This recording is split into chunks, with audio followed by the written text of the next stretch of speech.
Hi, ladies and gentlemen. I've got another Zoom podcast about to start.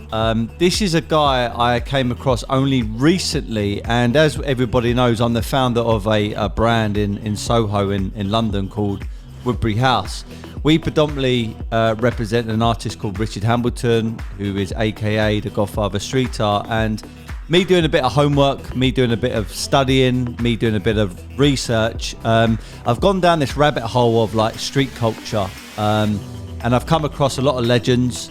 I've interviewed them, people like LA2, Out Diaz, Crash, Cope, Black the Rat, etc. Even today in person in London, I actually interviewed Ben Ein. And last week I interviewed Alan Kett, and part of the reason why I interviewed Alan Kett, part of the reason why I interviewed Ben Ein, and part of the reason why I introduced in my next guest, Risk, is because I watched a really cool documentary called Banksy and the Rise of Outlaw Art. And I know you guys were all featured on there, you were all spoke about on there, and also we're doing a bit of narration basically. So anyway, that was a long introduction. Risk, thank you for your time. I'm speaking to you fresh from LA, aren't I? Yep, Los Angeles. Yeah, cool. So this is where you live, and is that where you were born, or is that where you moved to? No, I was born in New Orleans, but I moved here probably in like 7th grade, 8th grade. Okay, so the obvious question, or like a very typical question I would ask to an artist to kick off this conversation is, was you always an artist, Risk, or is it something that you evolved into over time when you was a young man? Yeah, my grandmother told me that when I was a kid, I used to draw words and write fire out of flames and write balloons out of balloons and clouds out of clouds. So it's kind of funny to me. I thought I've been doing graffiti since before I knew what it was. And my dad, he was a race car. He drove race cars briefly, so he taught me how to draw a dragster at a very early age. And I used to draw, my whole life. I moved around like every 6 months or so. So it was the awkward kid that didn't have friends. So I just kept drawing. I just hid myself in like drawing. Yeah. So I've interviewed a few artists from New York, and I'm a little bit sick in the head because yes, I appreciate your work.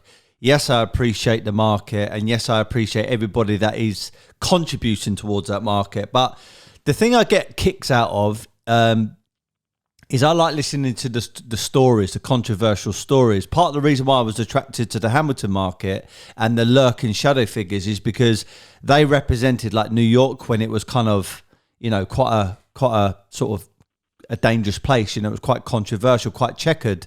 And I like to hear, when I was asking Alan Ketz about some of the stories, I mean, he was fairly open about guns, knives, stabbings, gangs, drugs, that kind of stuff. And I wanted to ask you basically, is that the kind of same scene that you was a part of? Was you a part of that melting pot? Or what was your experience like, becoming an artist?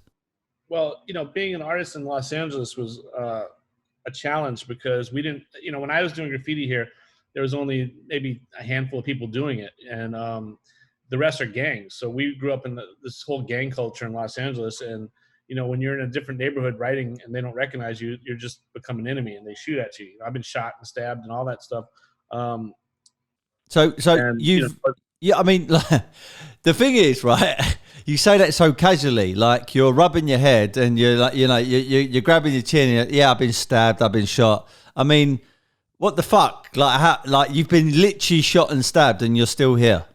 Yeah, well, I've been very lucky. I got shot at so many times. I think I thought I was invincible, until that finally when I got shot, and then I kind of woke up a little bit and said I got to really pay a little more attention. And getting chased and jumping the fence, I got stabbed in the ass. That was painful. Cool, I bet it did. I mean, so for you, COVID is like a walk in the park because my man over here has been shot a few times and stabbed in the ass. COVID is the best thing ever happened to me. Yeah, okay. But so all jokes aside, I mean, talk to me about when you got stabbed and also shot. I mean, why did that happen? I got stabbed once, I think, for stealing somebody's spray paint. We got in a fight and I got stabbed. It wasn't that major. And then once I was painting, and a security guard actually chased me, and I was jumping the fence, and he's like, "You motherfucker!" and he's jumping up, and I didn't really realize at the time, and then fucking he stabbed me, and I was like, "Wow!" And then I got away, and then getting shot at was commonplace in Los Angeles. You know, neighborhoods just shoot at you. Like they go on bridges and shoot down at us in lots and stuff like that. And then one day, this guy came and he was looking for another guy, and he was like, "Yo, Risk, where's such and such?" I'm like, "I'm not going to say anything." And he's like, "I don't want to shoot you, but I will. Just tell me where such and such is." And I kept backing up, and I started running like in the movies, you know, zigzagging. And I got like a football field away or further. I was like, "He's not trying to shoot me." I'm like, "Fuck you, you're not trying to shoot me." And he shot and hit the wall right next to me. I was like, "Oh shit!" And I got like that super strength. And I pulled myself over the wall, and as I was going over the wall, he shot me in the leg. And I just ran, like I was screaming, "He's shooting me, shooting me." I was knocking fences down, trying to wake people up and stuff. And then in Los Angeles, we have helicopters in the gang neighborhoods. There's a lot of helicopters and cops and everything. So they were there immediately. Like helicopters were coming, cops, and they go, "Get on the ground." I got on the ground, and they had the guns out, and the helicopters light on me. And they go, "Yeah, we need an ambulance. You know, he's been shot." And I'm like, "I haven't been shot. He didn't shoot me. He didn't get me." And he goes, "Look at your leg." And there's a perfect little like hole in my leg, you know? And I was like, "Oh shit." I'm like, "Go get him. He shot me." And the cop goes, "I'm not going down there. He shot you." And then he wouldn't go there. And then Crazy. so the ambulance came, and I got away. And yeah, it was just a thing. And, you know, I was very lucky because, you know, he started shooting point blank. And by the time he shot me, the bullet just must have just like seared like a little perfect little hole kind of thing, you know? So it wasn't like a lot of damage, but I just didn't even realize how close I was, you know, because I didn't think he was really trying to shoot me because he started this close. I'm like, and then I found out later, I met the guy years later, and we had beef for years, and it was shooting each other's houses and all kind of shit. And I met him, and then we got to talking and stuff. And I was like, "Yeah, I didn't think you were trying to shoot me." And he goes, "Motherfucker, you're so lucky I didn't have my glasses. I couldn't see." So, all right. So a bit of a bit maybe of an obvious question, but I've never been shot or stabbed, and I don't plan to, by the way. So you kind of answered it anyway, inadvertently, that the shot didn't really hurt because you didn't even know you were shot. But what about being stabbed in the arse? I mean, did that hurt? And You know, have you ever been stabbed anywhere else? no, man. You know, I've been with people that got stabbed really bad and stuff like that, and like I've been very lucky. I think my adrenaline was pumping so much, and I was in movement. I was moving, like I'm running as you know. So I don't really get the full like, you know. I never had any real damage from being shot or stabbed. So I'm pretty lucky. I've had friends, you know, that died, and I've seen some gruesome stuff, and you know, my friend Saber got impaled on a fucking fence post. He fell from a billboard and landed on a fence post, like just gruesome stuff. So I consider myself pretty lucky, you know, like it's, you know. Yeah. And you kind of alluded to something else, which I want to ask you, Risk, quite directly. So you've obviously been on the receiving end. What about inflicting end? Have you ever had to shoot someone or stab someone yourself? Well, you know, no comment. You know, I definitely protected myself. You know, that's all I could say. Okay, fair enough. You're very politician's answer. Alan Ketz gave me a very, very similar one. But anyway, I've got to ask these questions being the interviewer. I was with Ket actually in New York. I've seen Ket get down a couple times. Ket actually took me to paint some of my first trains. All right. He's a top man. Do you know what? He reminded me, I've said this to Ben Iron earlier, he reminded me in so many ways, interviewing him just as an individual, very similar to Crash, who is obviously John. They're both very, very articulate and very cool, calm, collected individuals. But I both enjoyed them podcast interviews.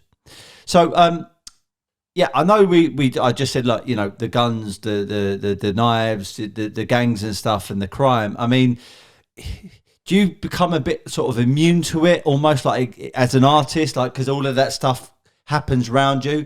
And also, do you think it inspires your work in any way? Definitely. So I did become immune to it. You know, I have 4 daughters. I moved out to Thousand Oaks, which is 30, 40 minutes out of the city, when my daughters were born. So I've been here 14 years, 15 years. And when I was in the city, when I lived downtown, when I was running around amongst all these gangs and all this stuff, my work was a lot darker. My fine art was like steel, glass, cement, heavy, dark. And then now I'm back to like these beautiful bright colors and butterflies and all this stuff. And I believe that I'm in a celebratory stage of life with my daughters and my life going very well and selling art and living in a beautiful life. And it's changed. I haven't thought about that consciously, but I just see my work as I look in books and stuff like that of how it's changed and how it's changed where I'm at personally in my life. You know, when I lived in a very seedy little studio with no water and stuff like that, and I was running around getting in fights and stuff, and I was like on the streets, you know, my stuff was very dark. And then, you know, now I have this beautiful compound with all these trees and water fountains and all this shit, and my stuff's very bright. So it definitely plays a part in it, you know. Yeah. I want to ask you the reason why you're called Risk as well, because obviously your birth name is Kelly, but how come you come up with the tag name or the artist name Risk, or Risky as you're known as sometimes? Yeah. So what happened was, when I was a kid, I used to surf a lot, right? So I wrote surf, and I went to this high school, and there's only like 5 kids that surf there or something like that, and I was the only surf kid that was in trouble all the time. So they caught me really quickly. So I had to change my name. And my friend wrote Chance, and I thought that was the coolest name in the world. And I was super bummed I couldn't have that name. So it was like taking a chance, blah blah blah. And then one day I was in his room, and I looked up and I saw the board game Risk, and I was like, yeah, Risk. And I took that name, but I didn't like Risk because it didn't really. I didn't get it. Now I think it's the best name ever in the world. I'm so thankful I have it. But I wrote Risky, you know, because I was like a kid, and I thought Risky, and the ski, we did the hip hop thing after stuff like that, so Risky. And then as I grew up, I just became Risco, Risk, Risker, Mr. Risk, all this stuff, and then just Risk just stuck, you know. So that's how it happened. It just kind of, I think I wrote so many different Risk things. It's like crazy. I don't know. Well, judging your stories about being stabbed and shot and getting into that kind of stuff, and then obviously being a graffiti artist at heart, and now, you know, venturing into the more, I would say, more commercial side of being an artist. And also, am I right in saying, just looking at your palms of your hands, you've got tattoos on the palm of your hands? Yeah. You know, Hey, me and Cartoon grew up you together. you epitomise the word risk. This one says place can here. Place can here. Spray can. These are my daughter's names. This was when I was telling Cartoon that I could do a tattoo myself, and he gave me the machine, and I did it. It was terrible. Wow. Did that was that painful? I mean, I was so drunk, I don't remember anything. You were drunk when you done it, and you done it yourself. Yeah. If let's have a look again. If I came home like that, my mum and dad would probably slap me. But it suits you. I tried to pour bleach in it one time, and it was still healing, which is the dumbest thing ever because it blew out, you know. Oh, God. Okay, so you started as a street artist, yeah, graffiti, and then you've evolved. So talk to us about like your work now, and you know, this is your job, this is your career, this is your avenue of generating revenue. So how did you transition from just doing tagging street art to actually monetizing it? I'm interested in that psychology. Yeah, so I lived in Hollywood, and I drive down the streets and see all these movies filming, and they had fake graffiti on the walls. And they have a thing called craft services, which is just lunch for all the set and everything. So I'd go and say, hey, can I do some real graffiti? And just so I could eat, you know, so I could go to craft services and eat. And they're like, why? We have this. I'm like, no, it's really fake. You can tell it's fake. People know it's fake. And long story short, they started calling me saying, call that graffiti kid to come in and do some real graffiti on the walls. And they give me $20, $100, whatever it was. And it led up to me actually doing like some real videos for, you know, Chili Peppers and everybody. And then I got the Michael Jackson gig. I did a Michael Jackson video, and I made some decent money with that, and I realized I could support myself doing art. And I never turned back, and I started doing that. And then I think Slick and I went to the World Championship in Bridlington, like back in '89 or something, and we won that. And then collectors started buying my stuff, started doing canvases, and and then we did a clothing line. Back to clothing, we did a clothing line called Third Rail. That was a streetwear brand, and I did that for 15 years, and then just been plugging away. And then when I sold Third Rail, probably like 7 years ago, maybe 10 years, I sold Third Rail and just decided to do art full time. I'm just doing the gallery circuit. It seems to be the way that there's a lot of cross-pollination between music, fashion, art, etc. I went to a Tiny Temper. I don't know if you know who he is. He's a rapper. He's a rapper in the UK. He's pretty big over here. He signed to Disturb in London, and I'm good friends with his manager and also his wife. I've actually interviewed her on my podcast. Actually, she's a neon artist. Anyway, they done an NFT, which you've probably heard of. These NFTs now, it's like music as well as art, and he was selling a run of 70 for like £900 each. It was affiliated to Bonhams. So this kind of cross pollination is now happening from a digital format, but also your more conventional canvases over to clothing. And when I spoke to Cope 2 actually, and I've spoken to Crash and people like that, these are probably people that you know very well. They've done a lot of collaborations with like the likes of Adidas, Converse. In actual fact, I've got a pair of trainers next door in our private studio here, which is a Futura Converse collaboration that I picked up from Colette's.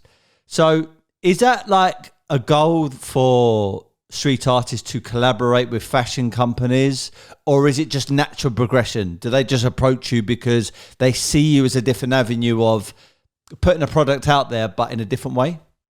Yeah, I don't think it's a goal. I think it's a rite of passage, so to speak. It's something that,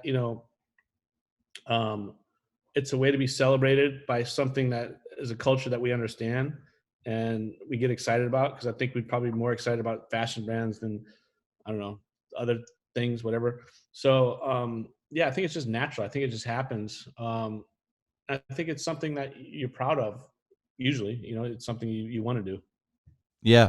And would you say that could help you sort of commercialize your own brand, your art, and therefore you can monetize? I mean, is that part of like a business strategy a little bit? That's a tough question, because a lot of fine art galleries frown upon that stuff. But then when you get big enough and you do the right ones, it's like promotion and marketing. So I don't know. That's a hard question. Well, it's the paradox between staying true to your roots, not selling out, but at the same time, if you don't take that step up, then how are you really going to explode? How are you going to get bigger? I think, 100%. Something like like a Cause, for example. Yeah. I mean, he seems like he's the master, or whoever's behind him, his team. They're very, very good at getting that balance right, between like doing the right moves, commercializing, blowing up, making huge amount of money, but also giving value to the collectors and to the investors. And I guess that is the art, isn't it? Is trying to find that balance between staying true to your roots, but also trying to commercialize in the right way. Yeah. I've always thought selling out is not giving your kids opportunity to do better than you did. So I just, I'm in it to win it. I like to do a lot of things. I like to be the first. Like, I wanted to be the first corporate sponsored graffiti artist. I did that with Monster Energy, and I want to be the first to sponsor a UFC fight, and I got to do that. And it's just things to do that I think are just cool. I don't know. Yeah. You mentioned you worked for Michael Jackson on a project. Red Hot Chili Peppers. I did read someone else who was really cool. Ice Cube. That's it. Ice Cube. What a cool guy. Excuse the pun. What was it like meeting these kind of people? Because what a lot of you graffiti street artists always say is, you come from very humble backgrounds, or sometimes deprived backgrounds, quite rough backgrounds, and you're doing your work, and then suddenly you're doing work for like Michael Jackson. I mean, how the hell did that happen? Like, did you pinch yourself? Like, how did you feel when you were doing that? Well, the Michael Jackson thing was the epitome of me running around the street. So I was like in a bubble. I was not hip to what was going on in popular culture, anything like that. So even when I met Michael Jackson, I didn't even think I realized it was him for the first couple seconds. I was just in that much of a bubble. But looking back, he cleared out the whole set and he choreographed the set by walking through it and jumping on cars and doing these dances that he did in the video.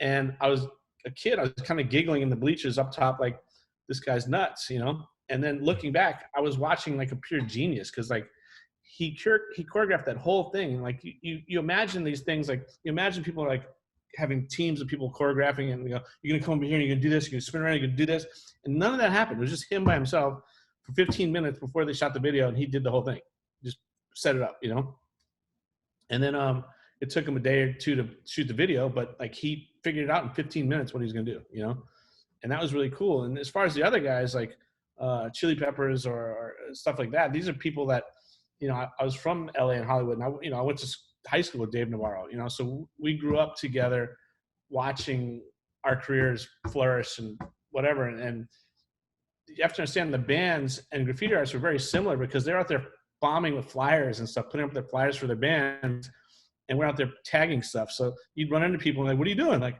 putting up flyers. What are you doing? Tagging, And then, years go by, and then we're doing like movies together and videos together and stuff like that. So it's just kind of, I think, where you grow up and how you grew up, and coming from a very aggressive background, whether it be hip hop or punk rock, there's a lot of energy, and those people tend to circulate together, Yeah, for sure. I want to ask you this question. Sorry, Rich, I'm not too sure how old you are. Your age? 50. 50. Okay, so you're actually 52, but okay. So you're actually same age as Ben Iron, which is crazy. Because when I was speaking to him earlier, I was like, he's got like a childlike life about him. He's great stuff, and he's a nutter. Yeah. To be honest, but I know Ben. But fantastic artist, and I really like him. So same question I'm going to ask you that I asked him. So being 50, right? Number one, did you imagine when you started that by the time you were 50 years of age, you were going to be still doing art, graffiti, doing what you're doing now? And also the landscape of art from when you was a young kid to where you are right now, how's it changed? How's it matured? How's it evolved? First, yes, I did imagine myself doing art. Like I imagined myself doing what I loved my whole life. Other part of that question, people said, did you ever imagine being in galleries and museums? And I was like, yeah, of course I did. I mean, that's why I dedicated my life to it. But I didn't imagine doing stuff like the Super Bowl. I never imagined painting for the Super Bowl. I never imagined getting knighted by the Medici family. I never imagined crazy shit like that happens. I never imagined. And how has it changed? It's changed drastically, because now I can afford to eat. I mean, I don't know. It's changed drastically because now I could enjoy a lot of really cool things in life. I have a collection of some great stuff, and I have some fun stuff, and I have a great life. Yeah, so it's changed because, it's weird though, because you would think it changes and the struggle gets less and less, but the struggle gets harder and harder, because the more money I make, the more elaborate I want to do these installations. And nothing really changes in that aspect, because you're always kind of scrambling, but it's just an easier scramble, I guess. The definition of success means different things to different individuals, but let's just talk about financially then. Yeah, this is obviously your occupation. This is your job, your career. Financially, is it paying really good now that you become a very, very kind of well-known street artist and someone very good at what you do? Or do you think it could be doing better? I mean, you could always do better, right? I mean, you could always do better, but I'm doing great. And financially, it's not just about money. It's about being able to, my daughters, that's the love of my life, and being able to have them experience the finer things in life at an early age. is very special to me, and that's success to me. But recently, I don't know, I've sold some pieces that were more than I've ever sold stuff for, but nothing changes. I'm still in the studio the next morning, just like the day before. And typically, what sort of level do your best masterpieces go for, your canvas works? It all depends on size and scale and whatever it is. But, we had some really good sales this month. We sold some stuff for, some good money, 240 grand, 200 grand, stuff like that. And that's a lot for me, for my stuff. And it's just kind of crazy, Yeah. So you featured in the documentary Banksy and the Rise of Outlaw Art. I think that's where I picked you up first, and this is where I picked up a lot of these other artists, and I've spoken to them and done interviews with them, and I'm hoping to work with some of you guys in the future, because I really am obsessed with this kind of street art culture. I think it's a mad world, and what I love about it is you can have these high-flying billionaires who are very, very corporate people buying your work, but then you also have like an average person buying your work, and it's a bit of a melting pot for every kind of person will find themselves going into this street art community. And it's a bit like music. It doesn't matter what your background or your race or your gender or what your religious beliefs are. We can all resonate with the art, we can all resonate with the music. Yeah. So that's why I find it quite fascinating. So getting onto the documentary, how did you get invited onto that? Why did you sort of participate? What was your feedback? What was your view on that documentary? How do you think it was put together? Just wanted to get your take on it, Risk. Is this Saving Banksy, or which one is this? This is Banksy and the Rise of Outlaw Art. Yeah. I don't really remember. I mean, I did a couple Banksy projects. I've done a couple indirect things with him, and I've done there's 2 movies, I guess, Saving Banksy and this one. I'm a huge fan of Banksy. I mean, I don't really know. As far as feedback, I don't really pay attention to that stuff, so I wouldn't know. But I know that, the Saving Banksy was like 100% on Rotten Tomatoes or something. It got incredible, great reviews, and it was on Apple TV for a long time. Yeah. One of the reasons why I'm asking you this question, okay, you could probably see in the background here, we've got a Richard Hambleton. If I turn the screen just slightly, you got a big rodeo piece. I mean, we got over 400 works under management, and I found myself right place at right time. 2014, a few years before his death, I was approached by a very large art dealer, and he said, look, I think, you got the personality to, promote his art and do some art dealing, because my background isn't in art risk. It's in sales and marketing. And I was so compelled by the Shadowman story and narrative. I was like, bloody hell, this is my calling. This is amazing. And that was the start of it. And anyway, there has been in the documentary references that Banksy got his inspiration from Hambleton, or certainly Jean-Michel Basquiat, Keith Haring, these legends. But then also come across an artist that I didn't really know of until a few years ago, called Black the Rat, who is also on this documentary, who I would say is more so connected to Banksy because he's known as the godfather of stencil art. And you start to join the dots, you can see how they're all interlinked in some kind of way. So, question I want to ask you, obviously you must have heard about Richard Hambleton, the godfather of street art. What's your take on Richard Hambleton? What's your knowledge about him? What's your knowledge about his market? And who do you think he's inspired? Richard Hamilton, big fan. I'm actually I have a piece in a Richard Hamilton show at Chase Contemporary. I know Chase, Bernie Chase. Yeah, so Bernie bought a shark I did, and he put it in the show with Richard Hamilton. I was incredibly thrilled. It's going on right now. And speaking of Black Rat, I just did a show with him last week in Texas. And we had a very successful show. It's running for a month right now.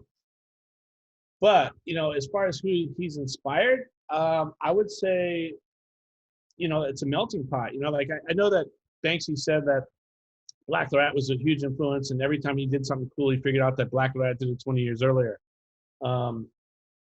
So I think it all kind of goes hand in hand, right? I think you get inspired, but then you meet somebody, and then it goes back and forth, like you're ping ponging off each other, Yeah. So I spoke to Black the Rat over my podcast. It was some point at the start of this year, and I got to say, what a nice guy. The nice guy. Really, really, really cool guy. It was funny because he's the only person out of nearly 160 episodes where, just like you were so casual about being stabbed in the arse and also shot at, he just suddenly sparked up a cigarette and started smoking, like just at the start of the episode. And I thought, I love that, because you are who you are, which is great. But he said that out of any living or deceased artist, he said the best artist still today, in his own words, was Richard Hamilton. He also said that the only artist he's ever bought is Richard Hamilton. I thought that's such a nice thing for someone like him to say. And he said lots of good things about Banksy, because I was assuming he was going to start bad-mouthing Banksy, not because he's a bad person, it's just because there's rivalry, I thought there. But in actual fact, it was opposite. He was saying Banksy has actually helped him make a lot of money from his own art because of the connection. So, Hamilton, would you say he's probably one of the best street artists that you've ever come across, or would you resonate with what Black the Rat said? Obviously, I want this to be about you, but I'm always interested to see what like his affiliates say about him and his market. And when it was presented to me, it was almost like Jean-Michel Basquiat, Keith Haring, Hamilton kind of started the genre of street art back in the 70s and 80s, hence why he was known as the godfather of street art. And from a financial aspect, and maybe I'm thinking about this wrong, but you can't ignore it, when Jean-Michel Basquiat died, in his late 20s, and then Keith Haring died in his early 30s, no surprises, their markets went up a considerable rate. And, obviously Jean-Michel Basquiat in 2017 went for $110.5 million. And, when Hamilton died that year, I noticed in 2019, he had a very, very large auction as well for him, over $500,000. And I'm like, wow, it's going in the same direction as like Keith Haring and Jean-Michel Basquiat. But you being a true thoroughbred street art artist and also a collector, of their works, can you see his market going in that way? Is it really going to catch fire the same? Oh, I think so. I think it's already has, right? I watch the prices just skyrocket. And that a lot of that can do with, like, as people become more aware of them, the demand's greater, right? And there's, you can only get so many things, so people buy and sell, and that's how it happens, right? Yeah, of course. So with you then, your prices, because you've already mentioned a few high prices there. I mean, 200, 250, 300. I mean, it's a huge amount of money. I mean, bloody hell, you could buy a house in certain parts of the world for that. Probably not where you're from. LA is super, super expensive over there. I can see this condo you're living in as well, Risk. Anyway, so your prices and also your investment market per se, how's it going? Like, how's things caught momentum and catch fire in a good way? Have they been jumping up? Yeah, they jumped up a lot. I try to keep that in check. I try to keep that under control, and I try to make it only go up X amount per year if possible, and try to keep it. I don't want it to get crazy, like just blow up, but there's nothing you can do about it, because I have to keep up with the secondary market too, because people buy my stuff and they sell it for that much. So then, people buy pieces and sell them a couple months later. It's just crazy. Yeah. So, there's other people that I've looked at, like, obviously Dondi, Ramosi, all these other, great elite kind of artists. And obviously you've got living ones like the Bankses and, a few, multiple others. There's too many even to mention. Why is it that some artists like really catch fire and they take off, and then others, it seems to take a little bit longer, Like, for example, right, I like Out Diaz, right? Out Diaz is such a cool guy. I love the fact that him and Jean-Michel Basquiat started with Samo, yeah? I've actually got one of Out Diaz's pieces, and I sold a few pieces. Off the back of my podcast interview, I've sold to a few people, and we're going to do a project with him. And I look at his market, and I'm thinking, it should be higher. You know, it really should be higher, but it's not. Why is that? I think it's just knowledge. People don't know the story, and as they learn the story, the prices they'll go higher. You know, I think it's just like just that. I think it's that simple, man. Like when people realize, oh wow, Al Diaz was with Jean-Michel Basquiat and Samo was two people and all this stuff, then everyone wants one, and then now there's a supply and demand thing, and then the prices will go up. Yeah. So, okay. So we spoke about Hamilton, Black the Rat, Banksy, you know, all these people. Who inspired you? Like, who would you say, you know, is the 1, 2, 3 individuals that got Risk to kind of where he's at today as far as motivation? Futura is definitely one. Lee is definitely one. I saw Canones? Yeah. I saw a show with Futura and Lee in Los Angeles back in like 85 or something.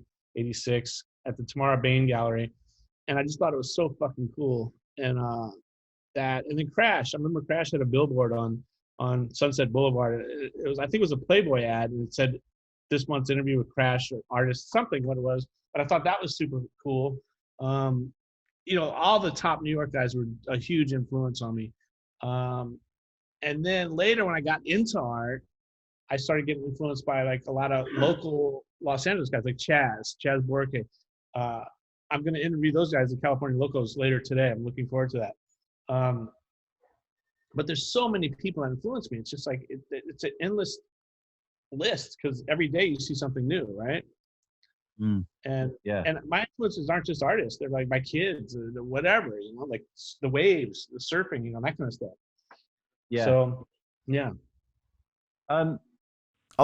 So being 50, I'm 35 years of age, so I'm not too far behind you at Risk. But you and I do share something, which is we were born and we were in business before the rise and the age of social media. Yeah? Right. So you've got a big following, yeah? You're approved, verified on Instagram. You've probably got a lot of followers in other platforms. Is that a distraction? Is it a help? Do you prefer it? Do you actually wish it didn't exist? What's your take on social media and how has it helped you or hindered you as an artist? You know, social media it's a double-edged sword, you know, because it's like social media is kind of silly, kind of whatever, but also it raised the bar so much because, you know, when I was doing graffiti and trading pictures with people in London, like Remy Ruff or someone like that, and we'd ship photos. It'd take us like a month to see the pieces. You know, the artwork we were seeing is a month or 2 months old by that time, right? And you know, you get influence off of each other, and you trade things and that, and whatever. And now with social media, in 5 minutes, like, look what this guy just did around the world, and you see all this different stuff, and the technique is so amazing. I remember, you know, being a kid and any graffiti in the world I saw, I was like, oh, I could do that. I wouldn't do it because it's not mine, but I can do it. But now I look at stuff and I'm like, how did you do that? And it's mind-boggling, you know? So I think that aspect of social media is great. I think people that live for social media is kind of silly. It's just a double-edged sword. It's like, careful what you wish for, right? We all wanted graffiti to be a household name and a common art genre and get all those accolades. But once it happens, you go, it was kind of cooler before. So I don't know, you know, it was more exciting and more secret subculture before, but it's more, you know, it's mainstream now. And I don't think that's a bad thing. I think it's a great thing. But I think you have to be on top of your game. You have to work a lot harder these days. Yeah. So I think it goes back to the old thing, which is, you know, use social media, don't let social media use you. And I think we all sometimes fall in that trap of being on it too much and whatever else. This is kind of linked to the social media question, which is this: who are the type of people that collect your work now, and versus the ones that used to collect your work before social media? Do you find a new demographic, a new audience coming to you because of social media? I don't know. That's because of social media. I have a lot of collectors collect my stuff, and I have a lot of graffiti fans that still collect my stuff. And you can always get a print for a couple $100, or pieces upwards to whatever. So I think as long as I have something for everybody, it's fine. And I don't know. It's a different. The younger people like the graffiti. Um, Older people like the fine art. Um, Obviously, in the last year to 2 years, Risk, all economies have gone through this coronavirus scenario. Some people think it's the worst thing in the world. Some people a little bit, well, it is what it is. Not really here to talk about the conspiracy side of things, because that is another conversation for probably another day. But let's talk about the art market and the financial markets. Okay, how have you experienced what's via selling your work and making your work? How's it affected you?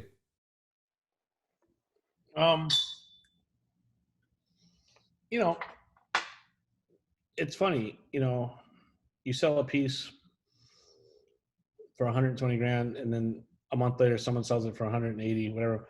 Are you happy? Are you sad? What are you? Like, I don't know. I'm like, it's just a weird feeling, I think that I just don't pay attention to it, if that makes any sense. I just create to create, and as long as I'm creating, cool. And I'm also an artist that would, like, if it was up to me, I'd keep all my work, so I make stuff. I try to hold on to. Has coronavirus helped you though? Like, because where more and more people have been locked down and they've been on social media, on the internet, and they're looking at your work, and maybe times they've been caught up with their day-to-day work and their family. Now they're looking at your work. Are they buying more, and are they using your artwork as a way of preserving their wealth? 100%. I think the coronavirus has been great for creatives, because you got to sit and lock it and do things you've been talking about doing and haven't had time to do it. I also think that a lot of people are stuck at their houses, and they're fixing up their houses because they're stuck in there 24/7. Yeah. So they bought art. Yeah. I mean, I don't know. I really don't know if people are buying it to flip it or buying to keep it. So far, I've experienced very few people buying to flip it. And I know exactly who they are, what they're doing. And then most people are just buying it what they love. And I love that. Like, I say to this day to everyone, people say, what should I buy? I'm like, say, buy what you love. Like, buy what you love. That's the first rule to me, Yeah.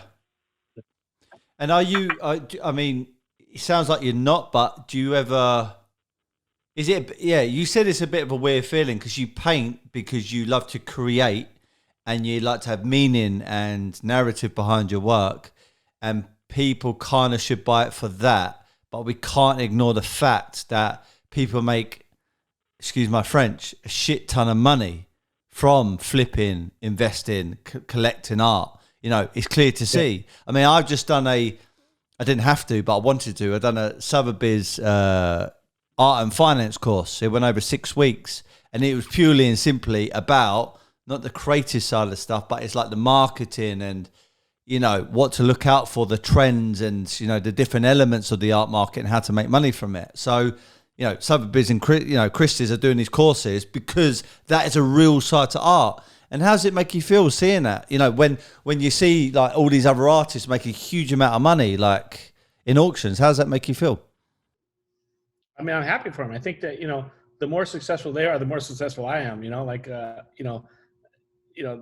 people get jealous of Banksy, and I was like, he opened the whole market for so many people that don't even realize it,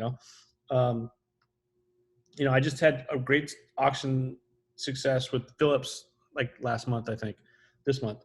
And I tried to stay out of auctions, and going into Phillips and being on the main floor, being in the window in New York and selling for, double what they estimated it for was a great feeling, and it feels good. I just don't pay attention to it really. I think that it's like you said with social media. If you pay attention to it, if you go down the rabbit hole, it's going to drive you nuts.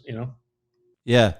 Look, when I can, I would love to get over to LA and maybe do a part 2 in person with you, mate. And as I mentioned, like there might be some synergy. You know, I've got a lot of clients. They're all Hamilton buyers, collectors. I've passively worked with some of the others like Days and Crash and Cope and Out Diaz and sold a few pieces for them. So no doubt there's going to be a bit of synergy there. But you know, if I were to meet you in person and walk down the street in Los Angeles, are you like known? Like, would people run over to you like a celebrity?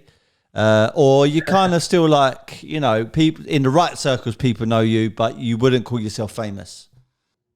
Well, I'll never call myself famous, but my daughters get a kick out of it. You know, like, you know, people will stop me to get things signed or whatever, and my daughters love it and I love it. And the funniest thing is, the number one place I get spotted is Disneyland, because I take my daughters to Disneyland all the time, and that must be my spot or something, because everyone at Disneyland seems to know me. I don't know what it is, and it's funny because they're all with their kids and they grew up seeing my stuff on the freeways and this and that. But yeah, I don't know, but my daughters enjoy it a lot. That's good. It must be a really, really good feeling. I mean, it's recognition that you're doing something right. Yeah, it's cool. I mean, I love it. I'm so blessed to have people like, you know, there's nothing better than sitting in a bar and someone sending you a round of drinks. It's just like, feels good, you know? Yeah. So you're in LA now. Of course, you must have painted and worked around the world. Where's some of the best places, some of the best projects you worked on, Risk? You know, Japan was fun. Barcelona was really fun. I mean, everywhere. That's such a hard question. I love painting anywhere and everywhere. London was fun. I mean, you know, it's all fun. It's just very exciting to be able to paint somewhere different, you know? And I think that's just like that old thing, like, you know, anything new is exciting, you know? Definitely. Well, yeah, if you're ever in London again, please stop over to our studio. You mentioned Remy Ruffer as well. He's one of my former guests as well. He's a really good guy. Yeah, I've known Remy for forever. Yeah, really cool guy. So, what are you up to now then? So you said you're doing the rounds with different galleries. I mean, you know, what's your next few projects? Well, I got a movie coming out with Dave Navarro, Taylor Hawkins from the Foo Fighters, Chris Chaney, Corey Taylor from Slipknot. I got that coming out. I got 2 toys coming out with Sideshow Collectibles. We got a new book deal. Oh, Vandal. I executive produced a movie called Vandal that's coming out like within a month. I got 5 shows going on right now. Like that's me. I do 1 a year, and I'm doing 5 right now. It's crazy. What I mean, we have so much shit going on. It's like crazy. And then this compound that you haven't seen, but I'll show you. We have 5 buildings on here with a serigraph shop, a print shop, a shipping room, a metal shop, a wood shop, and a studio. And this is under construction. So just staying really busy. Good. Forbes just doing a article on me. They're coming out to spend a week at the compound here. Good stuff. Good. So, like, you know, you're relatively still young, really. Like 50 years of age, you got like, you know, you might even go double, if not triple that, mate. Who knows? We've got the got the technology these days, and also the learnings and teachings about how to preserve your body. But look, let's just say another 50 years. Where do you see yourself? What kind of goals and aspirations do you want to hit? I mean, maybe inside the art market, in business, life, family. What's going to happen with you over the next few years? You know, people always ask me what's next, and I'm like, I never know, because I'm blessed enough to pick and choose the projects I want to do right now, right? I pick the ones that are cool and I do it. And I think if you know what's next, you know, like the ride's over, and I think life's hell of a ride, and I never want it to be over. So I don't really know what's next. Where do I see myself? Right here doing the same thing right now, going outside with my crew and working and producing and expanding this compound and making cool stuff for my kids and traveling the world. And yeah, I don't want anything to change. You know, I want it to stay the same and just do a lot more of it. Yeah, lovely stuff. Riz, I'm going to round off this podcast. Where can people find you? Did you mention that you're interviewing people? Have you got your own podcast?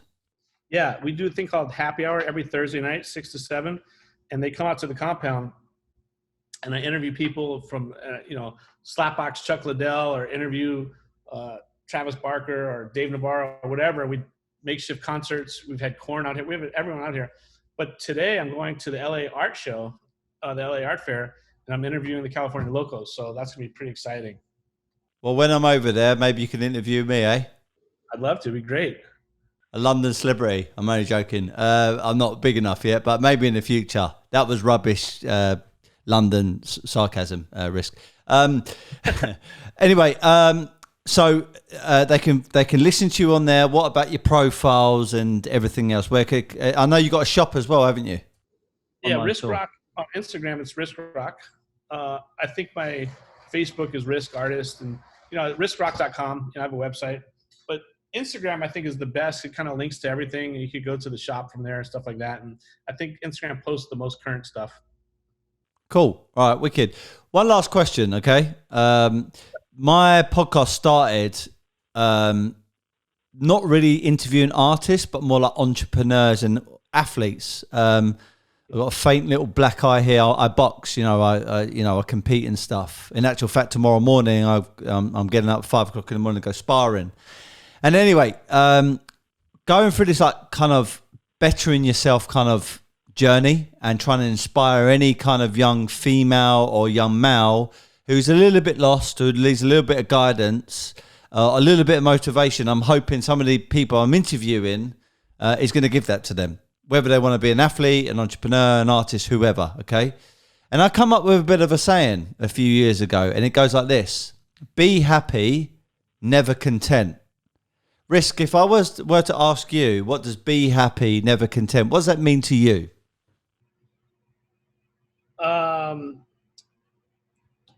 Keep on keeping on and do what you love, but do it till it's painful.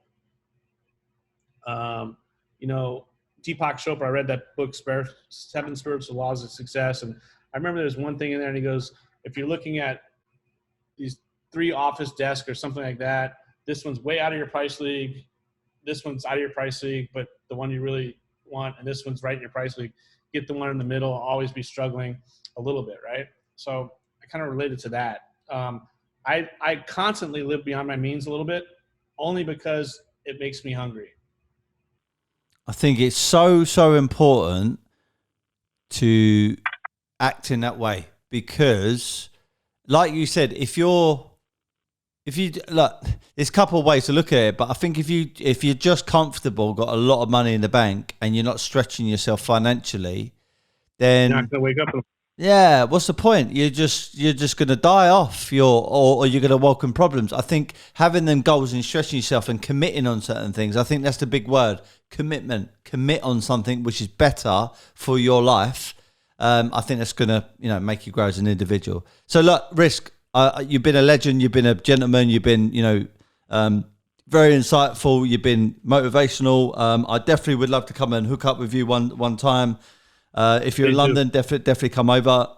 This is going to be out in a few weeks' time, and if you're listening to this right now, please follow Risk, follow his journey, buy it, invest into his work, because he's clearly, going to make you a fortune if you buy it, and also it's fucking really cool stuff. And watch your space. Be happy, never content. Thank you very much, Risk, for your time.